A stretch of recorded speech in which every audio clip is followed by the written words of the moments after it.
Welcome to Reading Africa. Today we're going to read about the kingdoms of West Africa.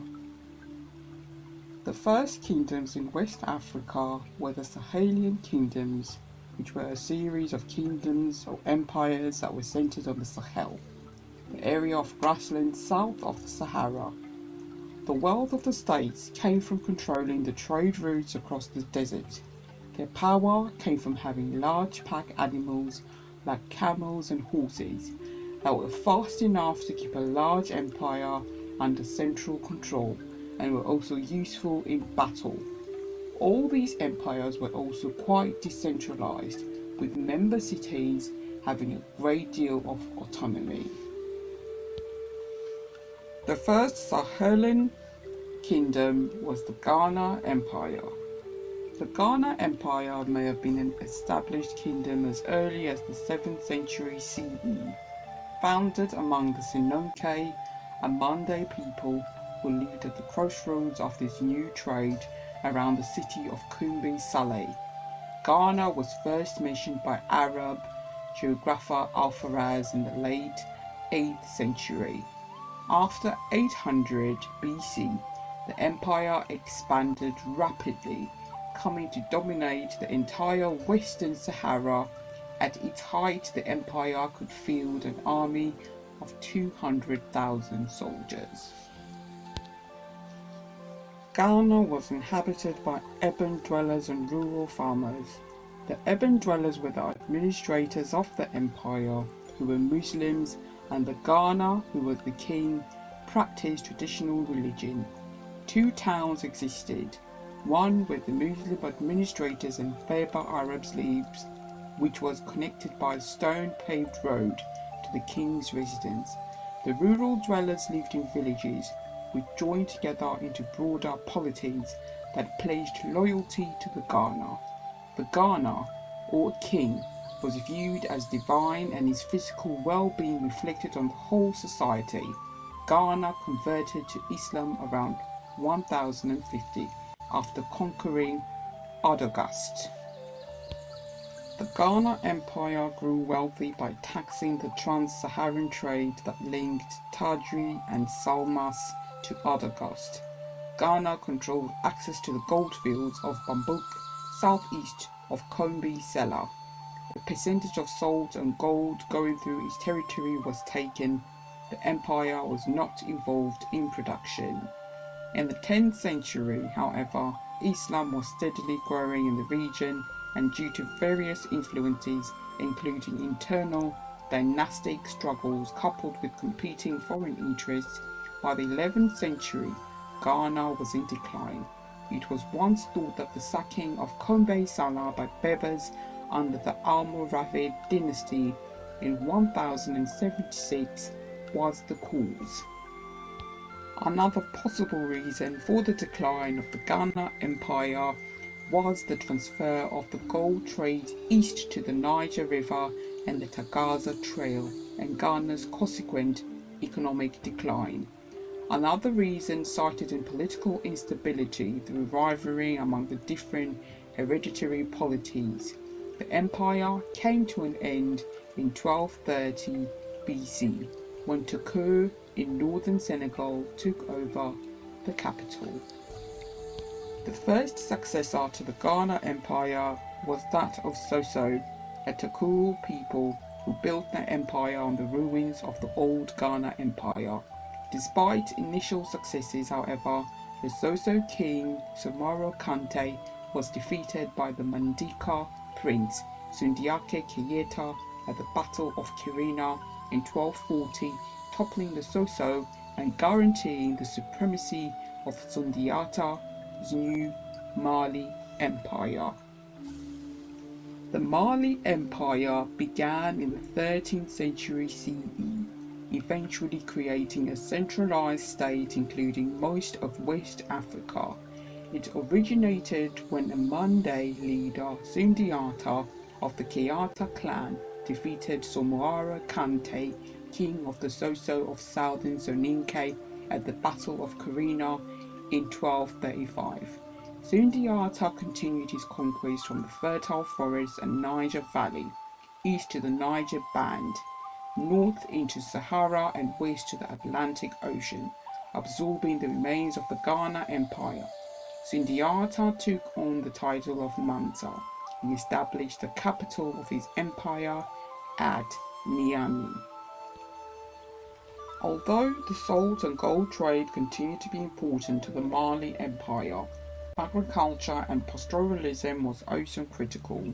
The growing of sorghum, millet, rice was a vital function of the empire. On the northern borders of the Sahel, grazing cattle, sheep, goats and camels were major activities. Mande society was organized around the village and land. A cluster of villages was called a kafu, ruled by a farmer. The farmer paid tribute to the Mansa. A dedicated army of elite cavalry and infantry maintained order, commanded by the royal court. A formidable force could be raised from tributary regions if necessary. Conversion of the Mali Empire to Islam was a gradual process. The power of the Mansa depended on the upholding traditional beliefs and spiritual foundations of power. Sundiata initially kept Islam at bay. Later, Mansas were devoted Muslims, but still acknowledged traditional deities and took part in traditional rituals and festivals, which were important to the Mande. Islam became a court religion under Sundiata's son, Uli. Mansa Uli made a pilgrimage to Mecca, becoming recognized within the Muslim world. The court was staffed with literate Muslims as secretaries and accountants. Muslim traveller Ibn Battuta left vivid descriptions of the empire. Mali Empire reached its peak and power in the 14th century when Mansa Musa, between 1312 and 1337, made his famous Hajj to Mecca with 500 slaves, each holding a bar of gold with 500 midgal. Mansa Musa's Hajj devalued gold in Malk, Egypt for a decade. He made a great impression on the minds of the Muslim and European world. He invited scholars and architects like Isha al-Tuhuda to further integrate Mali into the Islamic world. The Mali Empire saw an expansion of learning and literacy. In 1285, Sakura, a freed slave, usurped the throne. The Mansa drove the Tuareg out of Timbuktu and established it at the center of learning and commerce. The book trade increased and book copying became a very respectable and profitable profession. Kanko Musa founded a university at Timbuktu and instituted a program of free healthcare and education for Malian citizens, with the help of doctors and scholars who were brought back from the legendary Hajj. Timbuktu and Jenne became important centers of learning within the Muslim world. After the reign of Mansa Suleiman, Mali began its spiral downward. Mosi Malkavi raided the exposed southern border. Tuareg harassed the northern border to retake Timbuktu. Fulanis eroded Mali's authority in the west by establishing the independent Imamate of Futa Toro, a successor to the kingdom of Taku, Serra and Holof. Alliances were broken. In 1545 to 1546, the Songhai Empire took Niani. After 1599, the empire took the Bambouk goldfields and disintegrated into petty polities. Kanko Musa's successors, however, weakened the empire further, leading the city-state of Gao to make a bid for independence and regional power in the 15th century. Under the leadership of Soni Ali, the Songhai of Gao formed the Songhai Empire, which could fill the vacuum left by the Mali Empire's collapse. The Songhai people are descended from fishermen on the middle Niger River. They established their capital at Kikuya in the 9th century CE and at Gaho in the 12th century. The Songhai speak a Nilo-Saharan language. Soni Allah Songhai began his conquest by capturing Timbuktu in 1468 from the Tuareg. He extended the empire to the north. deep into desert, punished the Mosi further south of the Niger, and expanded southwest to Jenne. His army consisted of cavalry and a fleet of canoes. Sunni Ali was not a Muslim, and he was portrayed negatively by Berber Arab scholars, especially for attacking Muslim Timbuktu. After his death in 1492, his heirs were deposed by General Mohammed Touré, a Muslim of Songhai origins. Mohammed Touré founded the Asianka dynasty, Askia being the title of the king. He consolidated the conquest of Sunni Ali. Islam was used to extend his authority by declaring jihad on the Mosi, reviving the trans-Saharan trade, and having the Abbasid shadow Caliphate in Cairo declare him as Caliph of Sudan. He established Timbuktu as a great center of Islamic learning.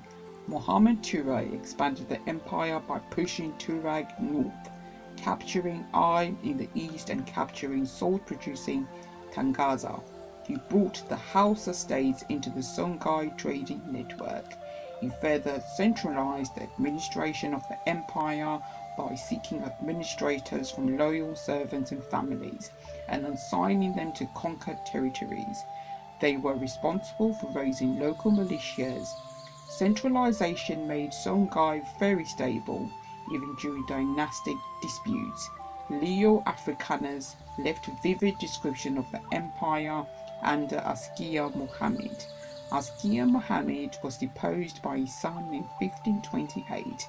After much rivalry, Mohammed Touré's last son, Askia Dahoud, assumed the throne.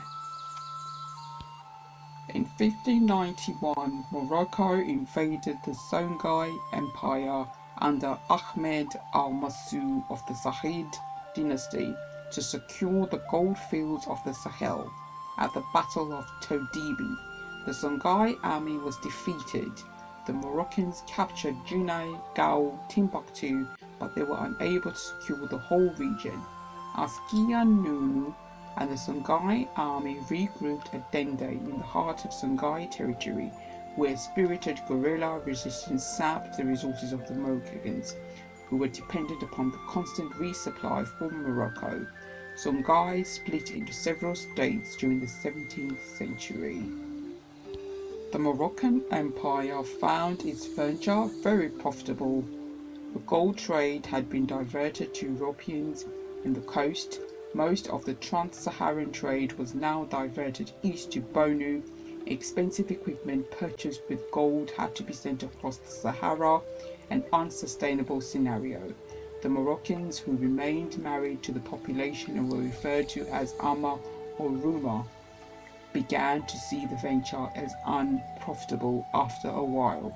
They established themselves at Timbuktu as a military state or caste with various faiths, independent from Morocco. Amid the chaos among the Moroccan Empire and its military caste, other groups began to assert themselves, including the Fulani of Futa Toro, who encroached from the west. The Barbara Empire, one of the states that broke from Songhai, sacked Gao, and in 1737 the Tuareg massacred the Ama of the Moroccan Empire, bringing about the Fulani Sokoto Caliphate next. The Fulani were migratory people. They moved from Mauritania and settled in Futa Toro, Futa Jalon, and subsequently throughout the rest of West Africa. By the 14th century CE, they had converted to Islam. During the 16th century, they established themselves at Makina in southern Mali. During the 1770s, they declared jihads on non-Muslims. Several states were formed from these jihad wars, including Bundu, the Imamite of Futa Toro, the Imamite of Futa Jalon, and the Masina Empire. The most important of these states was the Sokoto Caliphate, or Fulani Empire. At the time, in the city of Gombe, Osman Danfodio in the 1754 accused the Hausa leadership of practicing an impure version of Islam and being morally corrupt. In 1804, he launched the Fulani War as a jihad among a population that was restless about high taxes and discontented with its leaders. Jihad fever swept northern Nigeria with strong support among both the Fulani and the Hausa. Usman created an empire that included parts of northern Nigeria, Benin, and Cameroon, with Sokoto as its capital.